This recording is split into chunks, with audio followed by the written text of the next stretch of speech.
I've been listening to a ton of true crime podcasts lately, but there's just not enough conspiracy theories in it. What about international crime? But what about the psychological aspect? I mean, what were they thinking? Yeah, but who's talking about cults and even paranormal stuff? Hey, wait, that's us. It's Murder Blows. We're a podcast of 4 friends talking about the things we love the most. Join us on iTunes, Google Play, Stitcher, Spotify, Overcast, anywhere that you get your podcasts every Monday morning. And if you haven't gotten enough of us yet, we are on Twitter at Murder Blows and Instagram at Murder Blows Cast. So come on, come hang out with us or listen to us every Monday. Thanks so much. Bye.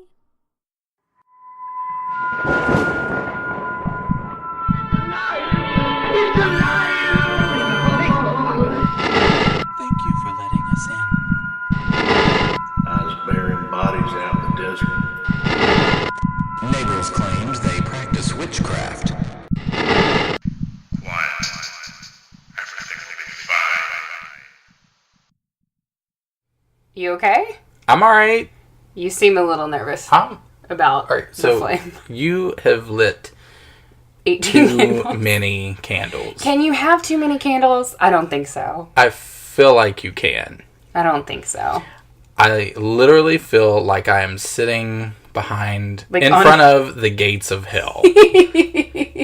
And the flames are just running up my back right now. That's the aesthetic I was going for. Absolutely. I'm a little concerned. You can't go to a candle. This is like the exact number of candles that I light like on a regular evening. For what? Just for hanging out. And chilling. Like, I feel like you are like a wild animal. So we're in a different space today. Hi, hello. Yes, we are. I'll acknowledge you. For the time being. Listener. The people that are listening. We're in a different space this week. We're at my place. Yes. Yay! And we're just, I guess we're just doing... We're a traveling podcast. We're a traveling book. We're traveling minstrels. We're traveling podcasting minstrels. Just nomads. Really. Yeah. Just don't know where we're going to be next week. Hilariously, we have found the portion of my condo that looks the most like Kenny's apartment and have set up there. Exactly. So we're basically in the podcast loft, but just in my place. In my Your version of the podcast loft. Yes. So we have all our pillows and such, and which is much smaller, which is why I'm a little concerned for all of the candles. Well, yeah. I mean, it is kind of like a little... I have a row of candles that are kind of keeping you trapped here in the loft with me. It's so you can't leave me ever. All right. And so we're talking about jilted lovers today. Going back to episode what? Throwback. You have no idea. So we're actually talking about cults today. It's part 2. Part 2. And it's really cool because you got to hear from our friends over at Murder Blows at the top of the episode. And they cover some culty stuff. They're not just specific to cults, but they cover like conspiracy theories, and they do cover some secret societies and cult type stuff, and they're really into that. So if you like the type of things that we're talking about and you want to hear more about that type of stuff, you should definitely check them out. You should check them out anyway because they're cool. It's 4 people, which I literally cannot imagine because we are stuffed in this corner right now. I couldn't imagine trying to coordinate 4 people. Yeah. But, I mean, with all of our personalities, like, I mean, to be honest, we're kind of coordinating like 6 or 7 people. TBH, I'm about 5 people on a regular day. For real. For real. No, but I just can't imagine other bodies being present because I'm just like, we're smushed in here and there's no room. There's no room in the podcast loft. For anybody else. For anyone. Just us. And also, we're too... else. We're too about it. So yeah, check them out. They have new episodes every Monday. Murder Blows. They're very cool. We like them. Yes, and who are we featuring today? For our cool people who do cool shit segment. Yes, we should probably think of a name for that segment. Instead of just awkwardly stumbling into it every single fucking week. But Cool let's people- be honest, we cool awkwardly people- stumbled through this whole fucking podcast. Through life, so- man. I mean, honestly, I awkwardly stumbled and fell into you. That's how we met. Like, You did. You were really awkward. so were you. And bald. I was. Kenny had the buzz cut, y'all. Listen, don't it was judge me, bitch. tragic. Because you have such beautiful hair. It's so tragic to me. I just went through a phase where I just hated my hair. Yeah? And I was just like, well, because it grows really weird. It is, like, wavy and wants to do its own thing. It grows really weird. Like, the hair on the back of my neck, like on the bottom part, grows one way. And then up towards the top, it grows another. And then on the sides, it grows a different way. And it's awful. So I went through a phase where I just pretended like it didn't exist. This is the Cosmetology Podcast. Yes. We're going to talk to you about the direction that our hair grows. I found a gray hair in the middle of my head last night. Night before last. And for those Some of night you this week. who may be a little confused, Katie is not opposed to the gray hairs, but No. she really wants to have like that Gray blaze, gray bitch. blaze going right straight, just From the temple. streaking. And I'm working on it. I have like 4 or 5. Any others, she's gonna die. It's a fucking waste. I'm so mad. Like, I saw it and I was excited, and then I, like, pulled it to see where it was coming from, and it's, like, from the center back of my head. And I was like, well, you're worthless to me. Damn. Yeah. So who are we talking about today? Oh, shit. Yeah. Yeah, that's right. So, in our Cool People Who Do Cool Shit segment that needs a new name, we are talking about the Silver Spider Print Shop. I like that name. Yes, I That's awesome. love this Instagram page. I love this shop. Jen is the HBIC over there, and she is the bomb. I have been, like, following her for a long time. I've been stalking her for a while. She does, like, all this super cool, like, merch and clothing and ceramic pens. She actually is the person who got me into ceramic pens, and which I collect. So she got me into it with her. She has this one that's asked me about my existential crisis. And I think that was the first ever ceramic pen that I ever ordered. And then I ordered like a bunch more Fleetwood Mac themed ones from her. Right now she has like a Fahrenheit 451 series that's really cool. And she has like, it's just all like literature inspired. She has a Wegmans pen. She does. Yeah, Jen's the one who made the Wegmans pen. Yeah, I have that pen. I have, like, most of her shit, like, to be honest with you. I love her so much. And she also does fun stuff on Instagram. Like, she rewatched Degrassi recently. And it was pretty cool. Because she also loves Craig. And so, like, we both had this, like, insane love of bipolar Craig and his beautiful, perfect brown eyes. And his wavy Canada hair. I never watched that show. You never watched Degrassi? Nope, and we will not get into that. Oh my god. It's so bad good. But it's good bad. We can watch it together if you want. Nope, I'm good. You're not living. Nope, I'm good. So, check out our friend Jen. I realized that was rambly. But, check Jen out. She's really cool. She's just the Silver Spider Print Shop on Instagram. And she has her own website, which is just thesilverspiderprintshop.com. She's super cool, and we love her. Awesome. So, last week. Yes. What a hot mess. We're always a hot mess. What are you talking about? I don't know. I felt like I had a stroke. I feel like we... Several points. I feel like we screamed at people. Did we scream directly into the mic? Did I do that? We're going to try to do better this episode. We are. I always think we scream, but Kenny tells me that I'm 87. She's old. We don't scream. Like, I feel like I have to, like, whisper in order to, like, speak at a tone that is acceptable, because anything past a mid-size, like, tone is just, it causes her ears to bleed. Here's the thing. If you're on actual voice, you have to be on breath for it to be acceptable. You have to speak to me like that. But if you get into voice, it's too loud. You just really have to talk to Katie like this all the time. Isn't that calming, though? Absolutely not. It's a little creepy, if you ask me. It's a little scary. I think if it wasn't you, it would be scary. So, Anyway, I left off. We're already doing so great. We're doing so God great. damn it. So this is part 2 of cults and secret societies. Yes. So, last week, I left off talking about the very infamous Hellfire clubs. Yes. So, and these clubs, just sort of going back a little bit, were essentially secret clubs for men of a certain prominence in society. We also know that these clubs definitely took on a very sexual tone. Mm-hmm. To the point of it being described as satanic. We know that there is a connection between these clubs and Freemasons, DC architecture, and an ancient cult of Demeter. Really? Yes. Demeter's pretty chill, So, actually. I'm interested in that. How will we connect those this evening? How fucking will we? I'm just going to need you all to pay attention. Yeah, we don't even know yet. Yeah. We have a few ideas, though. Remember last week I told you about Lord Dashwood, who was one of the founding members who hosted these events at underground caves in his home in West Wycombe.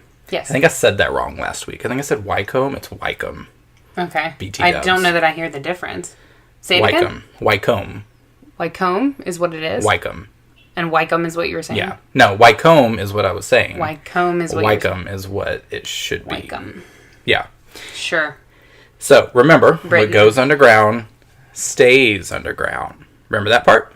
Yes. So, he actually had a very famous American friend who was said to have been a member of his club. Was it Ben Franklin? God you know Ben damn Franklin it. gets dirty. Yes. God damn you. I know. Ben Franklin is... completely fucked my shit all the way up. Did I really? Yes. I wasn't even going to mention that yet. That was not a moment that I was going to hit yet. Fuck. You really want me to yell at you this week, don't you? This is how you guys know that we don't pre-plan this. Hold on, I'm pressing pause on the podcast right now. All right, now we're back. And it is now a single podcast. You're just hosting by yourself. No, but Ben Franklin is for sure like the founding father that was definitely the most like I don't know. I don't even have any facts to back that up. I just feel like he's the most dirty. Yeah. He seems like he got down. Yeah. Pretty hard. So, here's our first connection. Okay. Pay attention. Okay. Well, second, since you fucked my first one up. I'm sorry. So, Lord Dashwood's gardens are said to have contained numerous statues and shrines to various ancient deities. Mm-hmm. His clubs also met twice a year. Once in June, mm-hmm. once in September. Mm-hmm. Who else had secret ceremonies around this time? The cult of Demeter. Oh, because of the harvest. Yes. Okay. Because Demeter is the earth mother goddess. Mm-hmm. So, the cult of Demeter was an ancient organization that held secret ceremonies twice a year to reenact the myth of Demeter and her daughter Persephone's descent and ascension from Hades. Mm-hmm. These were known as the Greater Mysteries, and they were held over a period of several days. Mm-hmm. Initiates would drink, and I probably am butchering this, Kykeon. Kykeon? Kykeon. Wycombe. Wycombe. Which contained a drug that induced a euphoric mental state. I believe it was described... So it was cocaine. Yes. I believe it was described as being like a precursor to LSD. Oh, okay. And so after drinking, the initiates would then enter an underground theater. Mm-hmm. Again, connecting back to that underground portion. Mm-hmm. Where the ceremony would take place. And nobody knows what the ceremony was or what it entailed because those who tried to speak about it met an untimely demise. So it's like the Met Gala. Kind of. Essentially. This is like ancient Met Gala. Ancient Met Gala. What? Plus cocaine. I didn't even think about that, though. What if it is? What if it's still... What if the Met Gala What if that's what they do? That? They go and they Who drink knows? and, like, get fucking high on, like, some ancient LSD drink. I mean, for... What did you say it was per ticket? Like $30,000 or something crazy Yeah, like that? For $30,000, that is exactly what the fuck I expect For to real. get for my money. Like, Get fucking high? ancient LSD, like crazy underground orgy, I'm like going to expect something with, other than a like, fucking boring-ass P. dinner. Diddy there. I mean, I'm going to eat the food, trust and believe, but, like... you There better- needs to be a snack bar, for sure. But no ranch dressing. No. Very important. Never serve ranch dressing at your orgies. I would be so mad if I was one of the attendees and I paid $30,000 and it's like a cash bar. Oh, Fuck. that would be some bullshit. I'm like, no. You would give out redneck I really in the Met would. Gala. I really would. You would show all of your dry Fucking fork. Designers couture would come off. And I'm just there. It would just melt off of you. This is the rage. And the bartender's like, oh, it's a cash bar. And then I just stand there and I'm like, oh. And then all of the clothing just falls off. And then I'm my mother.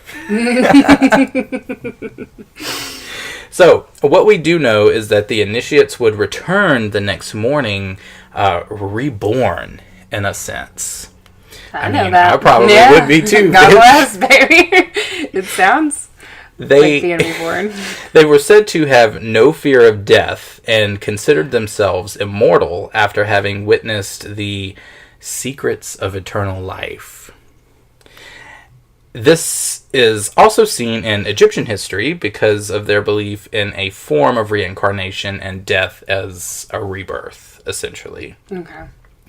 And remember that because it'll come into play later, so don't fuck it up for me. Okay, so basically... If you know anything. Basically, a bunch of people went out into the wilderness, took a shitload of acid, got super fucking high, and then all the super fucking high hippies funneled into an underground theater and had a secret fuck party. Mm-hmm. Essentially. Okay, cool. I'm with you so far. The majority of the great thinkers were actually initiates into that cult of Demeter. So, like Plato, Socrates, they were all there. There. They were all there. Okay. But it just seemed like it was being described as like they had been in on some sort of secret to the afterlife. Almost, it kind of reminds me a little bit of... did you see Martyrs? Did you ever see that movie? Mm-mm. It's kind of relevant, I guess, but... And spoiler alert, but... it's essentially about a cult of people who use torture as a way to reach a euphoric state. And once you reach that euphoric state, like right before death, you were said to have seen, like, you could see the afterlife and what was on the other side. Okay, but if you die right after that, then you just... That was the whole point. You was just that, saw it because died. they kept trying. They were trying to find someone who was strong enough to Not die? so that they could, talk about what it is before they passed away. But Seems like that a was the lot of point. trial and error. I mean, bitch, I'll find out later. Right. I'm good. I probably don't want to know. Probably not. So, one of these nights was for feasting, dancing, drinking, and just overall orgiastic revelry. And this is why you also see the Dionysus influence a little bit too. Yeah. I was going to say, with the drug usage and the crazy orgies, that sounds more like Dionysus. Yeah, bag than Dionysus Demeter's. is sort of like he's off to the side a little bit too. Yeah. He's like there amongst all of this. And there's actually a statue of Dionysus in the in the gardens at Lord Dashwood's Manor too, or a shrine actually is what it was said to be, like a shrine to Dionysus. It makes sense. And it also actually it's referenced in season 2 of True Blood. You remember that season? Oh yeah, with the The Maenad. Yeah, the Maenad. Marianne, the Maenad. Yes. So that's kind of what it's about. Well, correct me if I'm wrong, but the Maenads were a group of fanatical women who fell in with Dionysus and were kind of like his posse. They were Yeah. kind of like, so Dionysus, Greek god of wine and parties and fertility, and I thought that Maenads were the women who kind of fell into being his like groupies, basically. Yeah. Except they were so fanatical over him that they would like whip themselves up into a crazy frenzy where they would like fucking tear people apart, literally. Yeah. And like tear their children apart. I think Yeah. that's in there somewhere. Yeah. I'll just throw it in. Yeah. You know? I think that's part of it. Yeah, that yeah. But essentially, Okay. that's true. Okay. And so that was connected to Lord Dashwood? I mean, it's similar in a Or sense. that- the because essence it's of like, that. Yes, because it just seems to me like the essence of this cult of Demeter, and since it also had that like that day where it was like, okay, we're gonna like drink and like it just seemed like it related. Yeah. Like there was a relation between the two. Okay. So that's why I referenced it, because when I was reading this, I was like, oh, that sounds like that, like season 2 of True Blood when they were talking about all of that. It was just a little too similar. Yeah. So it and then it just seemed like the Hellfire Clubs like sort of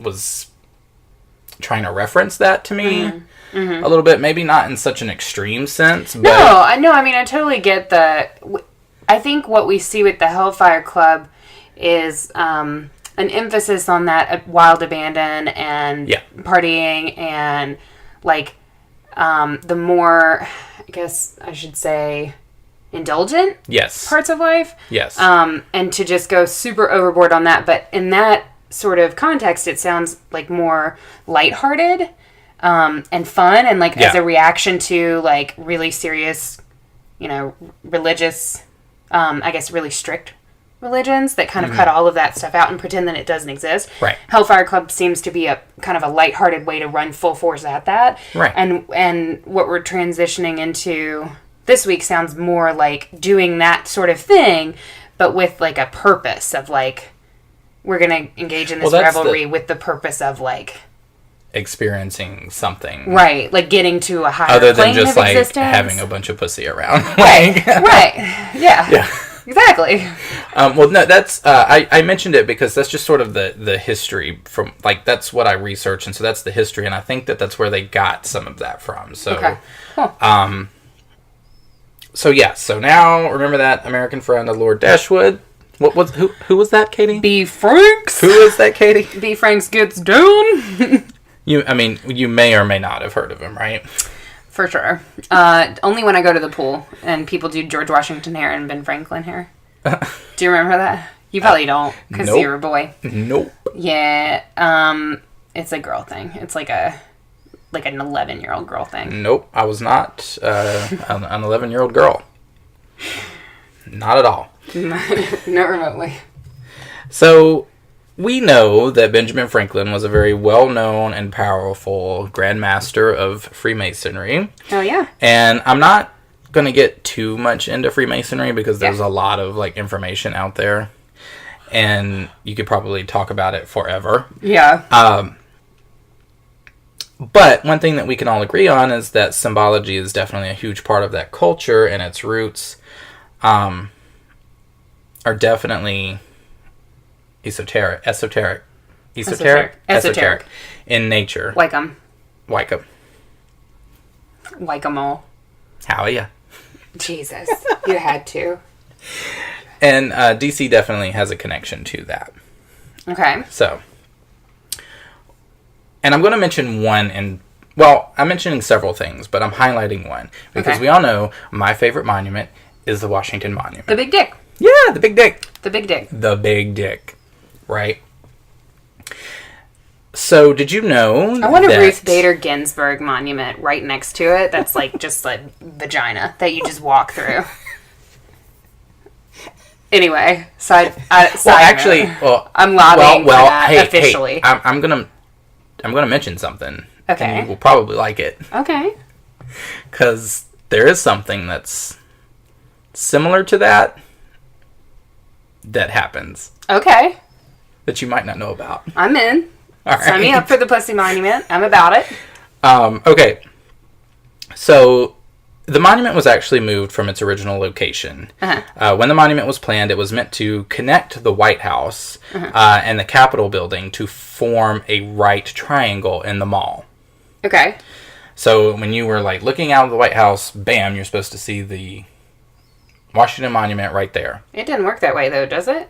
No, it doesn't because it was moved. Okay. But that was the original plan. Okay. But it was moved. That was the original plan. Okay. It was moved because apparently where they wanted to place it, they said that the soil was not suitable. Yeah. I mean, I totally believe that because DC is just one big fucking gigantic swamp. And, like, way back when, for some reason, everybody just tronched into it and was like, yeah, let's put the government here in this fucking pit of swamp. Well, they literally only moved it 400 feet. All right. Well, you know. The dirt was more amenable. It's fine. And I'm fairly certain that the soil is 400 feet away is probably not that big of a difference. But do we have geology degrees? I don't. No. I don't. I'm just saying. But 400 feet, I'm like, really? It's cause to think. Like, I'm like, I have no conception of space or time. And so to me, 400 feet means nothing. I have no conception of how, if that's a lot or a little or... It's little. It's all relative. It's little. Okay. In this sense. Okay. I feel like, anyway. Because there's actually a marker to Jefferson Pier. I don't know if you've ever seen it. It's right by the Washington Monument, and that's where it was supposed to have been. That's where it was supposed to have been. Okay. It's just a stone structure, and it's just called the Jefferson Pier. I don't know why it's called pier, but it is what it is. Like in near any water. No, it's just a stone. It's in a field. And it's called the Jefferson Pier. Cool. So, a little suspect for me. Now, September 17th. Remember, that was a date that was sacred to the cult of Demeter. Mm-hmm. The date our Constitution was signed, which was pushed back mysteriously. Mm-hmm. I think I read that it could have been signed like 4 or so months prior to that, but it kept being pushed back and pushed back. But also, only one of 2 times in the year that the sun sets directly on the point of the Washington Monument. And should you stand on the steps of the Capitol on September 17th at 6:43 p.m., you will see this event. You will also see that the shadow cast from the Washington Monument points directly to the Capitol. Bitch, let's do it. I'm trying to do it. I can't decide if I either really, really want to do it or if I really don't think we should. Well, listen. So remember how I mentioned the whole like Egyptian thing earlier? Mm-hmm. You know, the Washington Monument is obviously an obelisk. An obelisk, yeah. Of Egyptian origin. And it represents sun, the power of Ra. And in one way, it stands to reason that when the sun sets on the peak of the obelisk and casts a shadow, that whatever is on the receiving end would receive the power of the sun. It's also very symbolic of death and rebirth. Well, girl, they need the power of the sun because they can't pass no fucking laws. Our government just keeps shutting down every other week. Well, but what's interesting is that you will see that it casts its shadow on different things at other, like, really important times dates. of the year? Yes. Okay. So. Can we just get a little shadow over here? Yeah, for real. Thank you. A little power of the sun? Thanks. So, on April 19th at 7:38 a.m., if you're standing at the bottom of the Lincoln Memorial, then the sun will be on the tip of the monument. The Civil War ended on April 19th. Huh. The site of the Lincoln Memorial had also been manipulated from its original location. So, interesting to note. On August 15th at 8:16 a.m., you can see the same thing from the World War II Memorial. Coincidentally, the same day that Japan surrendered. Now, are we sure that we can't see it from any other building? Like, are we sure that it's not just the fucking sun behind there was obelisk. No. It has to be, no, because it's very specific. Like, if I was at the Sheets, like... No. So at any point, like, you can look and manipulate yourself to make the sun hit it right there. Right. But I think there was a whole, like, mathematical thing that was involved that I was like, I'm not trying to, like, get into that. Smarter people say no, that it's a thing. The smart person who was talking about this using latitudes and longitudes and degrees was like, it's very specific. Okay. Especially considering that the monument itself was manipulated from its original location so that it could hit these. Okay. So that the shadow could point at the Capitol. Because if it was placed where it originally was going to, the shadow would not hit, the Lincoln Memorial on that date. Right. You see what I'm saying? Huh. On July 4th, the shadow's peak from the Washington Monument hits the Jefferson Pier. Okay. Which is the marker for where the Washington Monument was supposedly meant to be placed. Right. And, and it was actually, that marker was actually placed by a noted Freemason and astronomer, Colonel O.H. Ernst. Ernst. So, still very coincidental. Okay. And, need I say the significance of July 4th, so, and why it hits, like, the Jefferson Pier marker, Again, that's another cool. Interesting moment. Very interesting. So, here's where we get into what I think you will like. Okay. So, on December 21st, you'll also see the shadow of the Washington Monument touch the edge of the ellipse. The 21st is highly significant because that's the winter solstice. Right. Another time of death and rebirth. And on the 25th, it actually pierces the ellipse. That sounds hot. Which is symbolic because, big dick entering circular object, right? Thank you. Is that written directly in your notes? No, it's not. I Did actually said phallic, but I typed phallic, but said dick. But then you leaned back on big dick entering. What was the rest? Circle? Circular object. Yeah. Something like that. Yeah. And the 25th. Merry Christmas to all. For real. But we also know this is the supposed birthday of Jesus, amongst many others, including Osiris, Horus, Krishna, and, of course, Dionysus, actually. Oh, okay. This is also interesting because whomever designed the ellipse could have fully well made it a circle, but chose not to. Mm-hmm. And they also did not center it on the lawn, like any normal person probably would have. I don't know. Maybe they were going to be a little avant-garde. They made it an ellipse and they set it off to the side. Huh. Specifically so that on this date, that shadow would pierce, because if it had been a circle and placed in the center, it probably wouldn't have. If it would have been an ellipse and placed in the center, it wouldn't have hit it on that date. So, in conclusion, this would suggest that the construction of the mall was meticulously planned around these events and went through what I would only assume to be a great deal of trouble to manipulate and move them, because, it's a lot of work. You have to have a lot of, equipment? Or no, but I mean, to just come along and be like, hey, we're actually going to move it here. It's one of those things where there's a lot of, apparently calculated things. There's a lot of synchronicities that are difficult to explain. Right. Yeah. And so these would have to be people of a certain position within DC, and due to the timeline, could not have possibly been done by just one person, but a group of people who have shared the same goal over many years. I mean, the World War II Memorial is fairly new. Like how long the period is between when the monuments were built and stuff. So, could it have been Freemasons? I mean, I think it's a plausible answer, maybe, but who knows? I don't know. Perhaps there's a secret society whose truths are not so self-evident. Ooh. What are your thoughts? What do you think?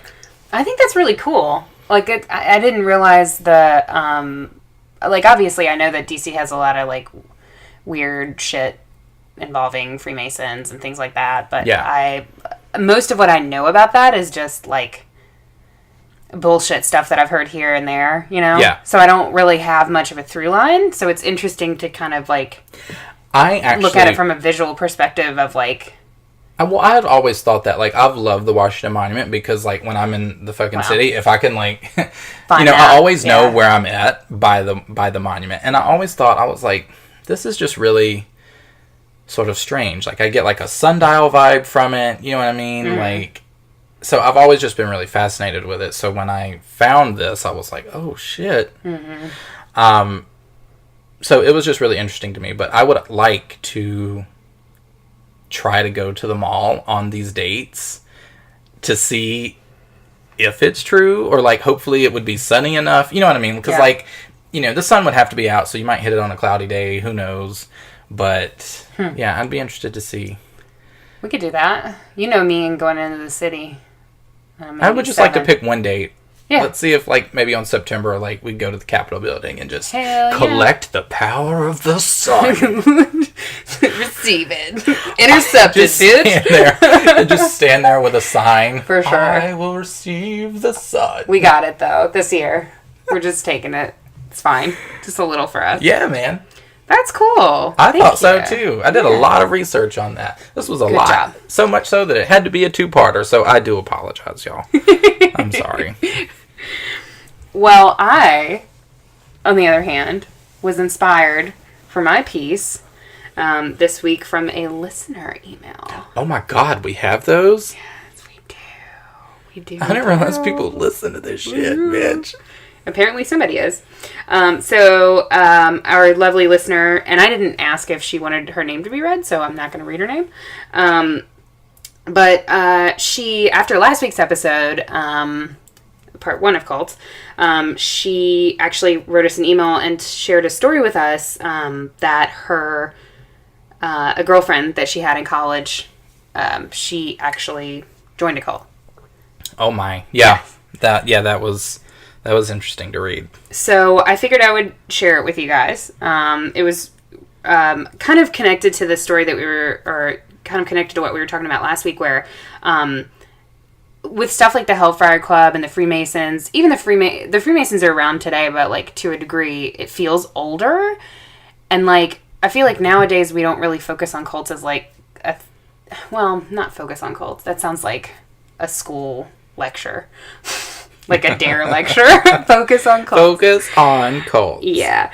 But I think people are less likely to believe that they can get caught up in something like that nowadays. Yeah. Because we have the internet and because there's so much information at our fingertips that it seems so strange that somebody could get swept up in something like that. Which you disproved last week with Nexium. Absolutely. So, this story... By the way, side note, I tried to find a picture of that mind trick lady. You couldn't fucking find any picture. I couldn't find a fucking I couldn't picture. Either. I could not either. Nancy, forget her last name. Salzman or whatever. Salzman. I could not find a picture of her at all. Yeah. I think I found one, but it was, like, not good, so I didn't post it. Yeah. It's kind of vaguely alarming. I think it's pretty fucking alarming, actually. Okay, so this listener writes... in my last year of college, I had a great group of friends that mostly met once a week or so to hang. There were 5 girls, and one of them, we'll call her Sally, was a super hippie, very open-minded, very smart, getting her teaching degree, very cute. Everybody liked her. She came from a military family and was, in general, kind of kick-ass and smart and grounded. The last person you would expect this to happen to. So Sally had this tumultuous and dramatic relationship with the same guy for a number of years. I didn't get it. He was a lot of work and generally looked unwashed and douchey. I kind of love this girl. Like, the way that she reads this situation is 100% me. Unwashed and douchey. At one of our meetings, us girls were sitting around talking, and Sally seemed upset, so we asked her what was going on. She tells us that her boyfriend is very upset and wants to break up with her because he's moving to Colorado to live in this commune called the 12 Tribes. Mm-mm. We are all very surprised because neither one of them was ever religious at all. She goes on to say that he has asked the commune if he can join and come live with them, and that basically they tell him no because he's had sex with Sally, and she has tainted him and his soul, and that there's no way they would let him in unless she came with him, and came with him is in all caps, which is exactly the way that I would have responded. Right. So Sally, good girl, tells her boyfriend that she has no intention of doing this at all. And after doing some research, she's really concerned that it might be a cult, and he shouldn't go either. So a few weeks go by, and it seems to have blown over, and everybody gets together again. Sally looks upset. She tells us now that the boyfriend is demanding that they both go and just visit the community, as the elders have thoroughly convinced him that not only has Sally tainted him with her sexiness, but also there is no way he will ever get into heaven unless they both come. We're Honey. I think they already did. Honey, that sentence. I thought that was the problem. So, God, we're going to hell. We're horrified, but we also laugh this off, as there's no way she would ever do this, right? A few days later, I get a call from Sally, and she's in the car on her way to Colorado. She's telling me about how it's not like her to be so close-minded, and they were probably misrepresented by the media, and she's going to at least go to check it out.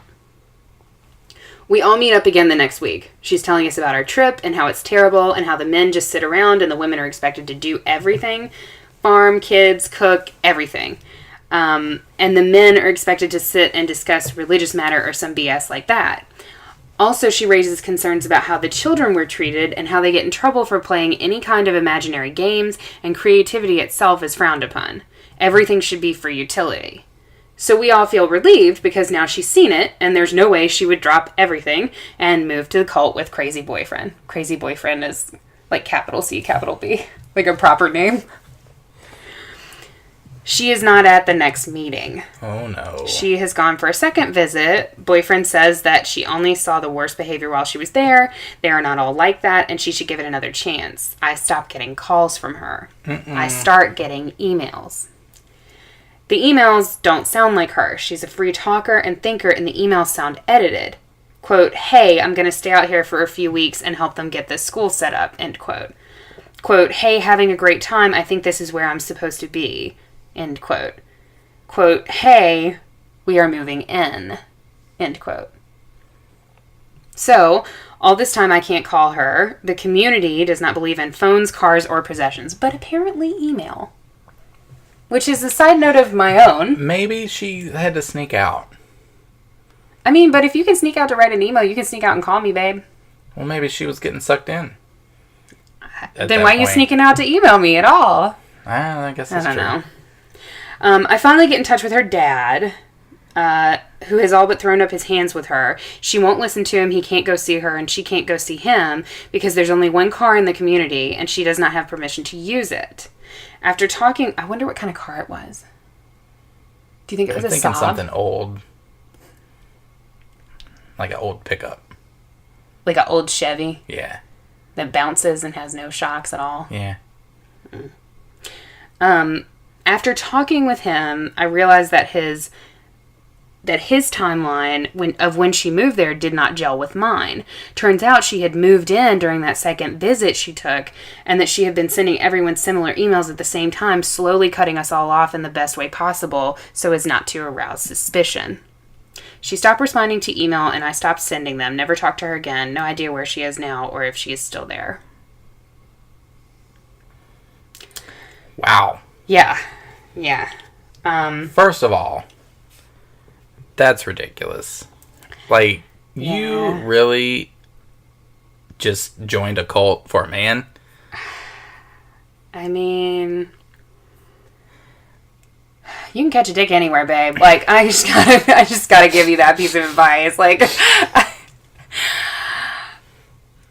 I believe in love, for sure. And you know I've done some crazy shit in the name of love. You know I have, babe. But joining a cult, probably not. No. And I've seen the skirts that they have to wear. I'm good. You're not into the cult chic look? I'm not. It doesn't look good on me. I don't think I have the body type for it. I'm not really sure. I don't think I have the face for it. You don't have the body type, the personality type. No. No. Let somebody try to tell you how to think. Yeah. You can't be you can't drive this car. Bitch, the first thing she would be doing is driving that car straight out that motherfucker. But at the same time, like, I'd love to say that. And it's probably true. But, like, brainwashing is such a slow, insidious thing that, like, people who you would never... I mean, at the beginning of that email, she said, this is the last person who you would ever think would do something like this. And a lot of people had feedback from the last episode about NXIVM, about, like, you know, what is with these women that are oppressing and humiliating and torturing other women. Like, it's a brainwashing thing. And it's so crazy how you can be separated from everything that you believe in. I think there also has to be some underlying issues going on. Yeah. Well, that's how that type of mentality works, right? Like, there has to be some insecurity to exploit. Right. And then that's where you get a sort of like a foothold. Yeah. Right? And then that's what they build all of the rest of this on. And in this instance, I would say that it is probably the boyfriend, which is like, that's how they got. You know, that's how she got in. Yeah. Don't date people who want to take you on dates to cults, people. No. Just don't do that. Go to the Outback like everybody else. The Applebee's. Go get you some good food somewhere. Go join a fucking cult. Good food. Get you a bloomin' onion. So, I did do a little, and a Wallaby Darned. Oh my god, this is so good. Wallaby Darned Down Under. Not to plug Outback, because they ain't paying us, but... But if you want to, person at Outback that is listening. Always looking for a sponsorship, too. Maybe that's our Australian listener. Oh, maybe. Maybe. Australia is back. Listen, I'm glad they came back to us. Hey. Hey, Australia, we love you. That's not... You can't how ya every country. I can do what I want. I let you I'm do Irish. That. Oh, my God. So... I did do a little bit of research into the 12 tribes. Once we got that email, it was really interesting. I had kind of planned to go a different direction, but I got that and I was so interested in what that group actually was, because it actually turned out to be fucking terrifying. So this cult actually, organization actually still exists. What, are you laughing at me? Yes, I'm laughing at you. If you guys could only see this bitch. It's literally, she had to handwrite her notes for whatever reason. I was just feeling going old school tonight. And so now she's got her notes. And she's holding a candlelight up to them so she can read. Leaning and squinting. I'm actually 87 now. Look, I'm just trying to give you an authentic experience here in the podcast loft away from home. Go ahead, read by candlelight. So, the 12 tribes is the group that was mentioned in the email that we received, and they were actually they began in 1972, and they were in Chattanooga, Tennessee, and they were founded by this group of teens that hung out. They called themselves the Light Brigade. Oh my. Yeah, and it didn't sound like a fun group. Did they know the Vanguard? So if the Vanguard is like nerd, let me name myself after this Atari video game, this group is like hipster, coffee shop, straight edge people. Like, you know the type that I'm talking about? Okay. Where like, they're like, they present themselves as cool and edgy, but they're actually like uber religious and like listening to Hoobastank still. Oh god, those it. people. And like POD. Is it POD? Yeah. Something. POD. POD. Yeah. Katy Perry was a background singer for them. Did you know that? Because she was like a Christian singer. She was trying to have this like Christian singer career, and she like was a background singer on The Youth of America on that song. I'm glad you know that. Yes. I learned that from my tattoo artist. So, interesting trivia. Look it up, it's true.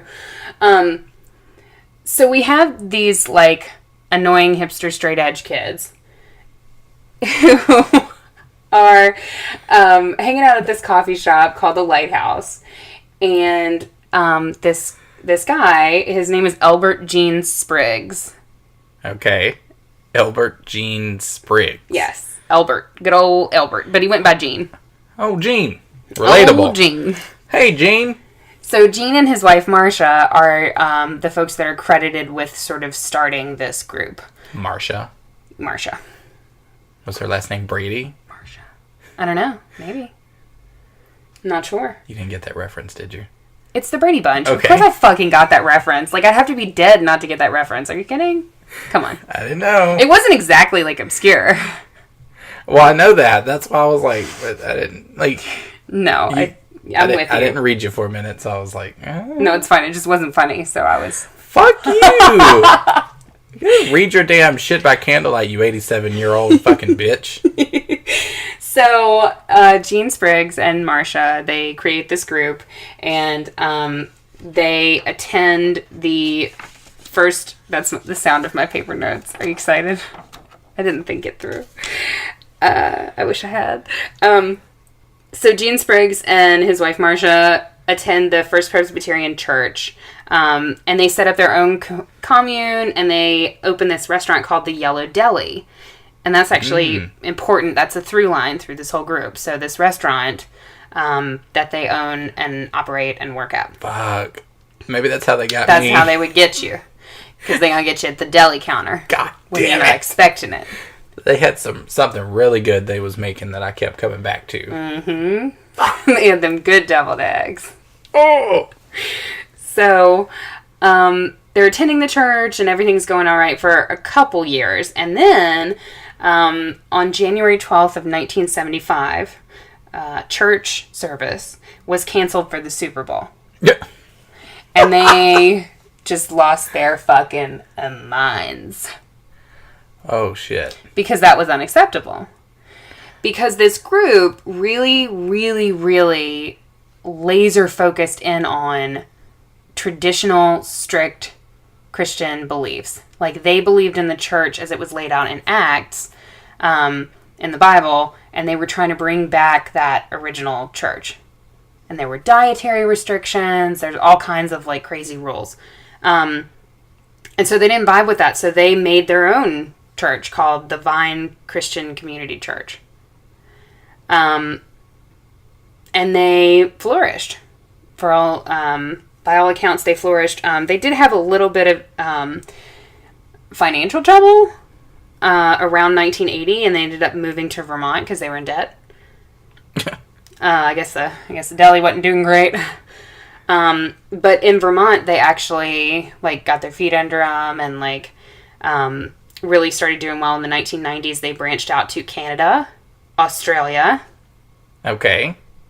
Brazil, Spain, Germany, Argentina, and the UK. So it became like an international thing, which is kind of interesting because a lot of the really severe like Christian religious cults like don't end up going overseas and stuff. Right. Like the secret societies totally do because everybody's into like dropping acid and fucking, right?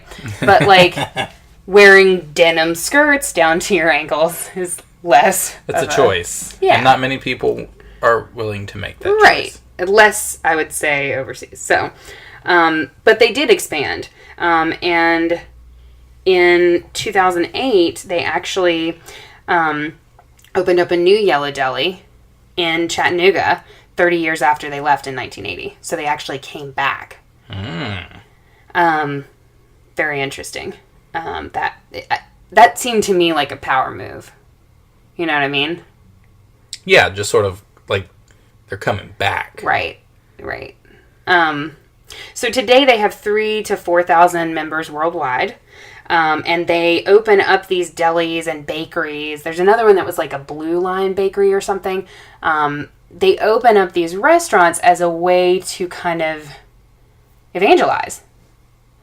And so you'll go into the restaurant and they'll start, talking to you about their beliefs and like kind of like catch you that way.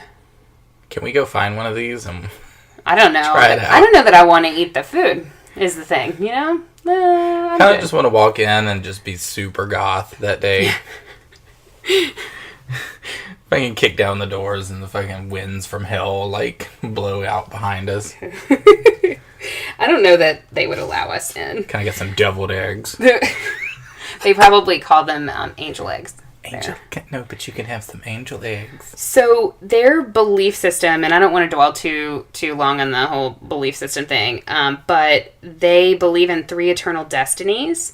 They believe that after the fall of man, every person is given a conscience, and after that dying, every person goes to a state of being called death. So they believe that we will die, regardless of faith.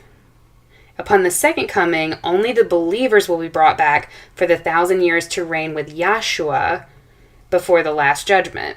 At the end of this millennium, all of the non-believers will be judged according to their deeds and put into one of 2 groups, the righteous and the filthy/unjust. The filthy and the unjust will be sent to the lake of fire, aka hell, and while the righteous will go on into eternity and fill the universe. So, and it's just it's kind of what you would expect from a cult that, like, super focuses on these, like, old school, old church, original church rules. They have really strict dietary, like, habits. I don't know what the fuck is up with cults and, like, restricting your food, but it actually makes a lot of sense if you think about it. Like, if you're nutrition deficient, like, your brain doesn't work right, you know? Yeah, and I think it's also... Like, you know how fucked up we get when we don't eat.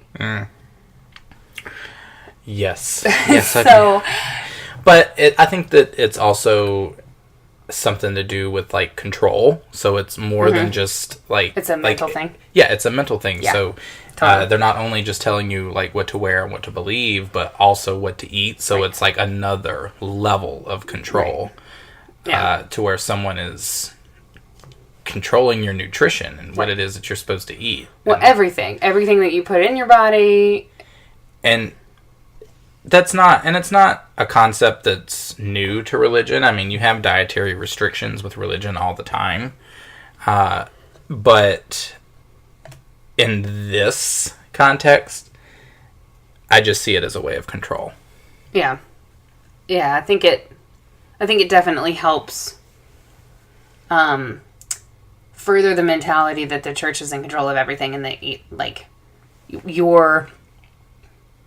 don't have a will of your own, and it's a bad thing to want a will of your own, and you're supposed to want to follow these external rules that are presented to you. Well, and another thing that I think is really interesting is the fact that they're doing this through diners. So, like, anybody can go to these, right? Like, it's like a public... It's not like a... That's the point. Well, the point is, so the diner is their way of... And on their website, they actually have a website. It's called the 12tribes.com. And on their website, it's like an outreach thing. So they have a section that says, you may have seen us. They have the yellow delis all around. They have a peacemaker bus that they take to, like, different concerts and stuff, which to meet people. They have these people called walkers who are sent out in pairs to just find others. The website says to find others that are seeking. What if... Oh, my God. If we were What walkers? if we went to the diner and, like, they got us and then we became walkers? Bitch, we don't like to fucking move that much. Bitch, you go come. All right, I'll be a sitter. You're like the lazy version of, like, a Walmart greeter. You just kind of yell at... You like, heckle right, people Kenan, as it's they your pass. time. It's your time to post. Okay. Let me just sit down. Hi. Hey. Welcome to 12 Tribes. It's just so interesting. Like, I spent some time on their website, and it's very, it is, they have this big thing about, like, no one having any possessions. They quote Acts 4:32 a lot, about... Possessions, bitch, you own diners and a bus. Well, no one in the group has any possessions, and I guess that's where the one car in the community thing came from. I saw a man who had a shirt on. What? In that website. That was a man. That was someone. He had a shirt on. That's a possession. But I don't think it's owned by him. It's owned by the church. Like, it's not... Individual families and individuals have no ownership over anything that they have. So he wouldn't say, this is my shirt. He would say, this is our the shirt. church's shirt. Or this is our shirt, or whatever. Because they quote Acts 4:32, which said that all of the believers were one in heart and soul, and no one claimed that any of his possessions was his own, but they all shared everything they had. So they mean, that's nice, but... Yeah. But no. Right, so it's like stuff like that where it's like, okay, like that's a cool idea, but it's taken to like this weird culty smiling area. And you can definitely catch a vibe off the website. If you guys have time, definitely go check it out. Do not get sucked into this fucking cult. I don't need that shit on my conscience. No. Do not do it. Don't do it. Don't do it. Because over the years, while they have been successful, they have been criticized of supporting slavery. Oh. They have been criticized of child abuse. Well. Okay. And if you do research online, there's a lot of stories of people who had experiences in the cult as children, or people who were part of the cult and now have gotten out of it one way or another. And there's a lot of... They kind of take the phrase, it takes a village to raise a child, literally. And so, like, anyone in the community can spank any child for whatever reason.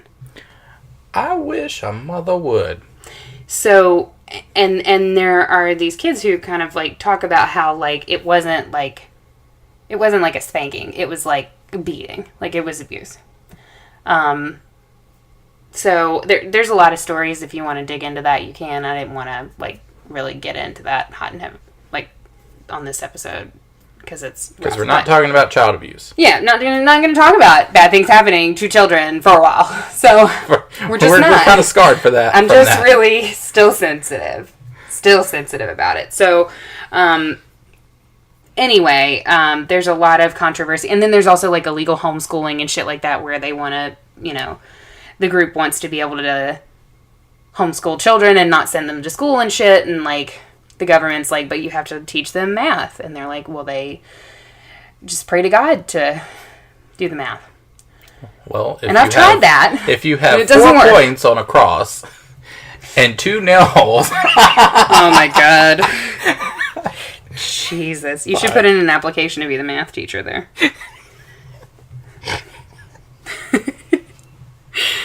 Don't think I wouldn't do it for once. Right? What would for I that teach? one joke. For would that I, one joke, and then they kick me out. Would I teach theater? No, they wouldn't have theater. Oh, would I teach? Or maybe it would be, but it'd be like Jesus theater. Well, they have something called circle dance on the website homepage. Sounds like a circle jerk, if you ask me. Yeah, it's interesting. I mean, as a person of the more elemental persuasion, I fancy a good circle dance, but it's usually a lot different. You would just teach revised history. Oof. So yeah, that's the 12 tribes. That's and they're still going strong, man. They have 3,000 to 4,000 members today internationally. So it's still, cults are alive and well. Yeah. They really are. The internet era. Perhaps, like, because of it in some sense. Because this is, like, a very reactionary group that's, like, there's too much technology, there's too much information, there's too little morality. There's a need to disconnect. Right. So that can definitely take the form, if you're not careful, like, or if you're susceptible to things like this in a very negative, culty way, if you fall into it. I mean, I get, like, taken...